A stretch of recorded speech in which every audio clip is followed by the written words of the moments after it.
네, 저는 이제 경제학 개론을 배우면서 제일 마음에 안 들었던 얘기가 인간이 합리적이라는 가정을 하고 들어가잖아요. 인간은 절대 합리적이지 않다고 생각하거든요. 저도 그렇고.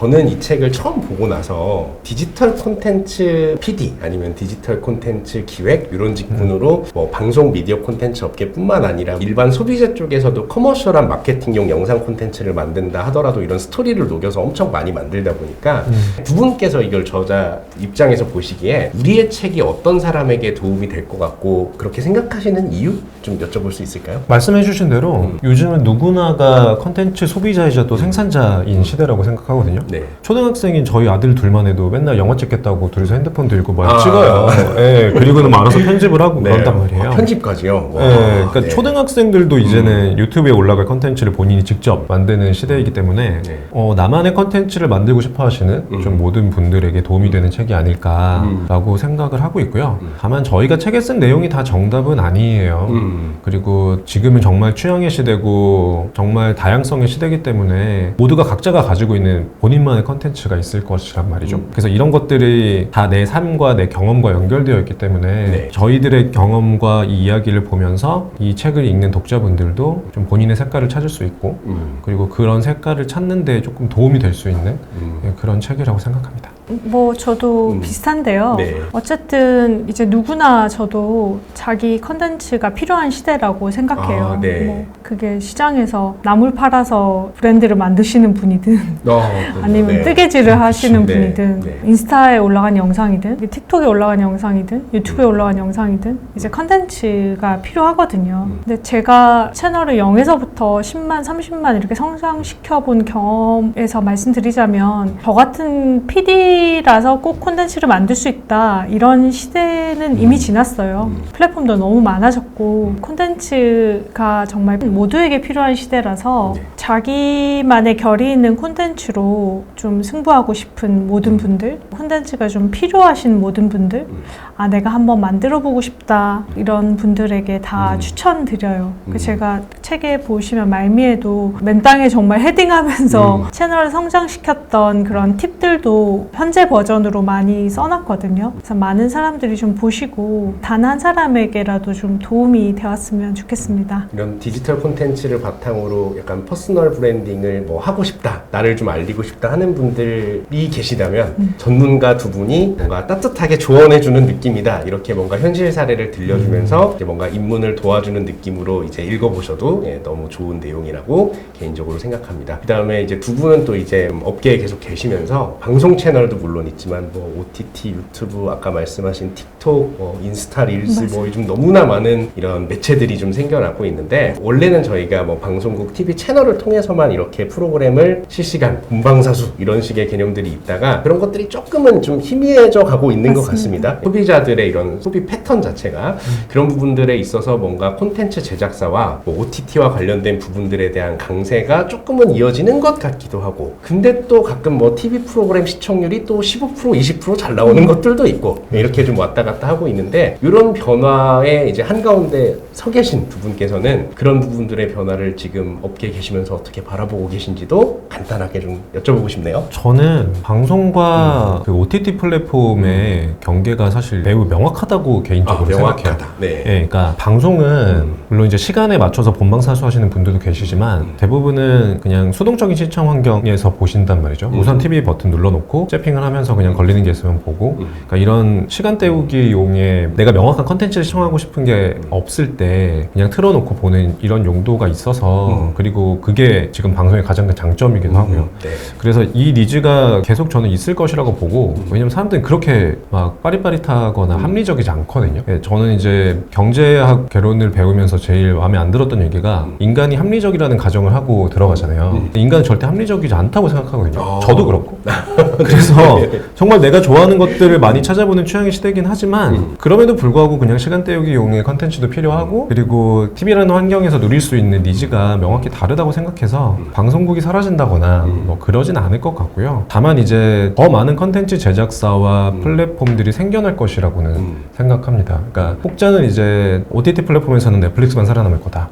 그리고 제작사는 메이저 스튜디오 하나만 살아남을 거다라고 얘기를 하지만 실제로는 더 많은 제작사들과 더 많은 플랫폼이 이제 개인의 취향에 맞춰서 정말 다변화되고 이제 다양화될 거라고 생각을 하고요. 그래서 더 기회는 훨씬 많은 것 같아요. 진짜 누군가에게. 다양해지고 있죠. 근데 많은 분들이 뭐 본방 안 하지 않나 뭐 이런 생각을 하시는 분들도 있는데 최하늘 차장님하고 연계된 곳에서도 뭐 디스커버리 채널도 예능으로 뭔가 리브랜딩하면서 디스커버리 채널이 뭐 다시 생겨나기도 하고 맞아요. 예, 채널들 계속 생겨나고 있거든요. 채널 가진 힘이 여전히 굉장히 크다고 생각해요. 그럼요. 예, 그런 네. 것들이 많아지고 있으니까 확실히 볼거리나 다양하게 좀 공급되는 부분들이 많아진 거다라고 이제 이해를 해주시면 예, 좋을 것 같다라는 생각이 듭니다.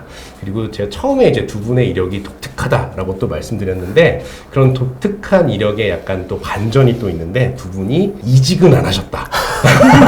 예, 그렇죠. 이직을 안 하셨어요. 네. 뭔가 내부 안에서의 변화나 이런 거는 좀 찾으셨지만 한 직장이나 이런 그룹사에서 이직을 하지 않으셨다라는 공통점이 있는데 비결도 있으신지? 저는 지금 16년째 네. 프로그램을 제작하고 있어요. 네. PD는 프로그램을 제작할 때마다 늘 새 옷을 입는 것 같습니다. 그래서 일반 직장인이랑 좀 비교하기는 어렵고요. 어쨌든 매해 새 프로그램을 하면서 좀 다른 페르소나를 입고 진행했기 때문에 네. 뭐 한 직장에서 좀 오래 있었던 것 같고요. 네. 특히 이제 2016년에 디지털 콘텐츠 제작이라는 굉장히 커다란 커리어 변화가 있었기 때문에 그 6년은 정말 치열하게 저도 공부하면서 맨땅에 헤딩하면서 만들었어요. 그래서 그때의 공부, 그때의 치열함이 지금 제 콘텐츠의 힘이 된 것 같고요. 어쨌든 누구나 견뎌야 하는 시간은, 축적하는 시간은 필요합니다. 네. 근데 또 이런 다양한 프로그램을 만들고 싶다고 얘기했을 때 그런 환경을 또 회사에서 뭐 제공해 줬다든지 그런 네. 부분들이 있었기 때문에 또 뭐 15, 16년이 흘렀겠죠? 네. 시류에 잘 올라탄 거기도 하고 네. 뭐 해봐라라고 했다기보다는 그냥 아까도 말씀드렸지만 되면한다. 아, 대면한다. 아, 네. 여기서 일단 네, 네, 대면한다. 대면하겠습니다. 아. 이렇게 했던 것 같아요. 근데 네. 그게 모두한테 저는 꼭 필요한 자세라고 말씀드립니다. 그렇군요. 네.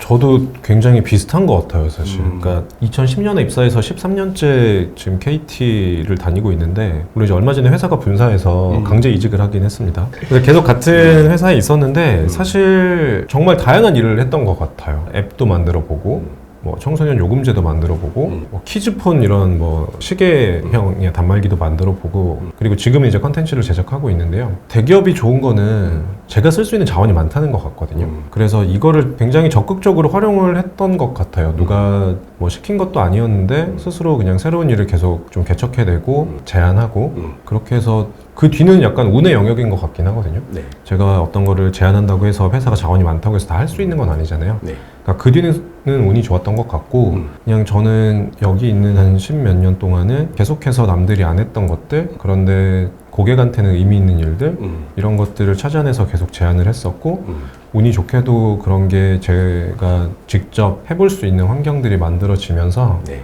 이직할 생각을 할 겨를이 사실 없었던 것 같아요. 그리고 이제 컨텐츠 업으로 옮기면서도 사실 바로 옆에 너무 좋은 기회가 있어서 그래서 컨텐츠 쪽으로도 좀 쉽게 옮길 수가 있었고 그렇게 좀 시간을 많이 보내왔던 것 같습니다. 그렇군요. 그래서 네. 뭐 앞으로도 어떨지 모르는 일이지만 어디 가서도 계속 그럴 것 같아요. 그냥 계속해서 새로운 시도들 해보는 거에 좀 주저함이 없이 네. 방금 옥성호 PD가 얘기한 것처럼 되면한다의 좀 마음으로 두 분 다 에너지틱하십니다. 진짜로. 예. 이제 프로그램을 보시는 분들도 이제 이쪽 업계가 아니나 뭐 어떤 활동이라도 그런 자세로 일하는 게 필요하지 않을까 이렇게 제안드립니다. 그렇군요.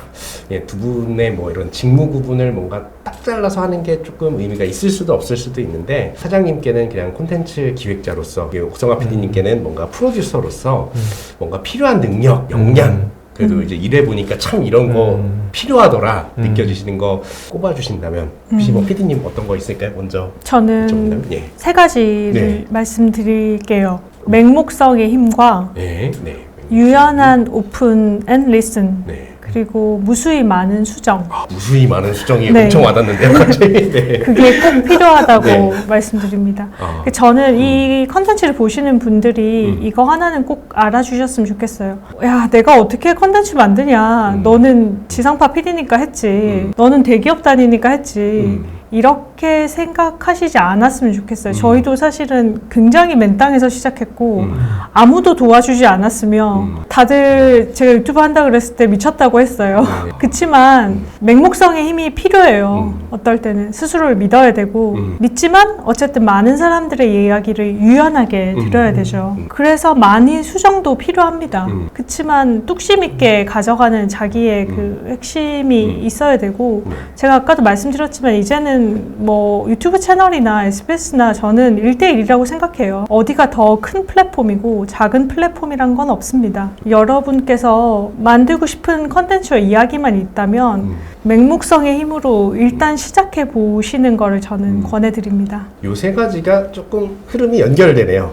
저는 이제 뭐 컨텐츠 기획자라기보다는 컨텐츠 전 서비스 여전히 사실 저는 서비스가 더 경력도 많고 더 경험이 많은데 이제 컨텐츠와 서비스 기획자로서의 이야기를 좀 드리면 우선 가장 중요한 건 고객이기 때문에 관찰력이 제일 중요한 것 같아요. 관찰. 네, 그러니까 제가 무수히 많은 고객 조사를 해봤는데 결국은 고객 스스로도 본인이 뭘 원하는지 모르는 경우가 굉장히 많거든요. 대부분 그래요, 대부분. 근데 이제 기획자는 뭔가 새로운 걸 만들어내야 되잖아요. 그러려면은 이 사람이 정말 뭐가 필요한지를 알아내야 되는데 그거는 물어봐서도 잘 안 나오거든요. 그래서 어떤 행동들을 하는지 저 사람 행동에 어떤 이유가 있는지 이런 것들을 계속해서 관찰하고 그리고 상상해 보는 것들 동료들과 그걸 가지고 토론하면서 이제 가설을 세워보는 것들 뭐 이런 것들이 굉장히 필요하다고 생각하는데 그래서 첫 번째는 고객에 대한 관찰력이 제일 필요한 것 같고요. 두 번째는 이제 옥피디와 굉장히 비슷한데 유연함인 것 같아요. 세상은 정말 생각보다 빠르게 변하고 비트코인이 이렇게 될지 누가 알았겠습니까?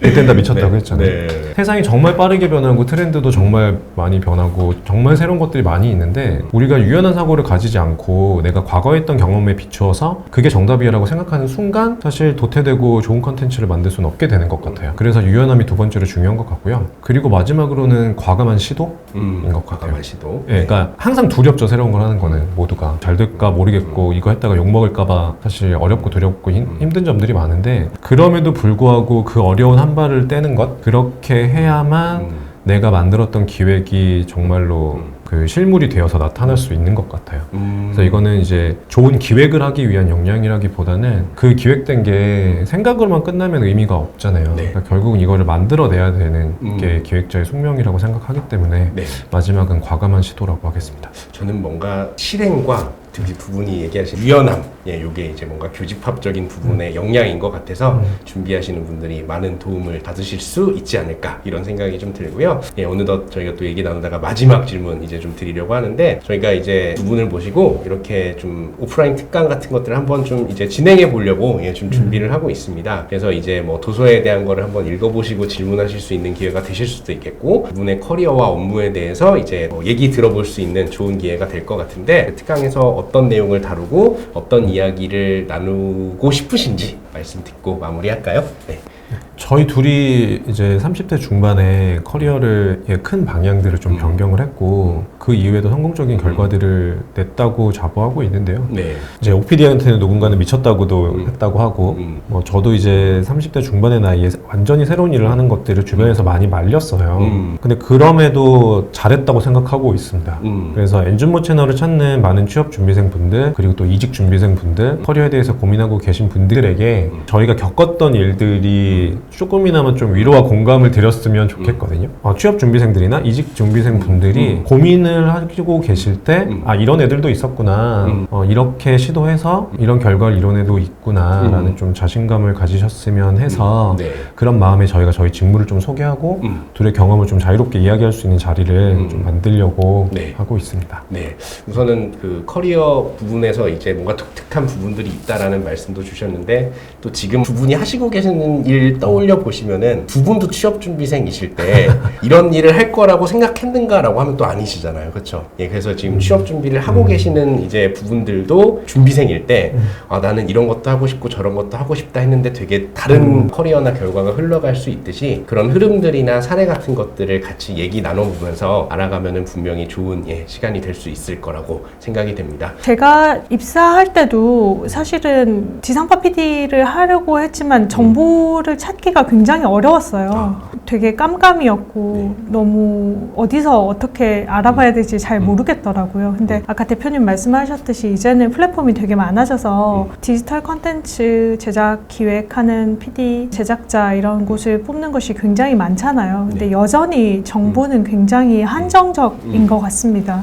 그래서 저희가 만약에 특강을 하게 된다면 굉장히 실질적이고 실용적이며 최전선에서 했던 이야기들을 여러분들께 얘기 드릴 수 있을 것 같아요. 그래서 뭐 한 사람에게라도 좀 도움이 되면 그 또한 저희의 기쁨이겠습니다. 예, 뭔가 실질, 실용, 최전선 딱 얘기 들으니까 정말 한 사람뿐만 아니라 특강에 만약에 오시게 되는 여러 명에게도 정말 큰 영향을 미칠 수 있는 얘기를 많이 들려주실 수 있지 않을까 그런 생각이 듭니다. 책을 먼저 보고 와주세요. 네, 알겠습니다. 그 책 관련된 부분들도 이제 많이 관심 가져주시고 저도 읽어봤지만 아까 말씀드렸지만 요거를 이제 지망하시는 분들, 세계를 알고 싶어 하시는 분들께 분명히 입문서로서 굉장히 도움되는 내용이 많이 담겨져 있으니까 다정하고 무해하게 팔리는 콘텐츠를 만듭니다. 도서에도 많은 관심과 성원 보내주시면 감사하겠습니다. 그리고 두 분과 같이 하는 콘텐츠도 저희가 종종 있을 것 같은데 그런 부분에서도 많은 관심 가져주시면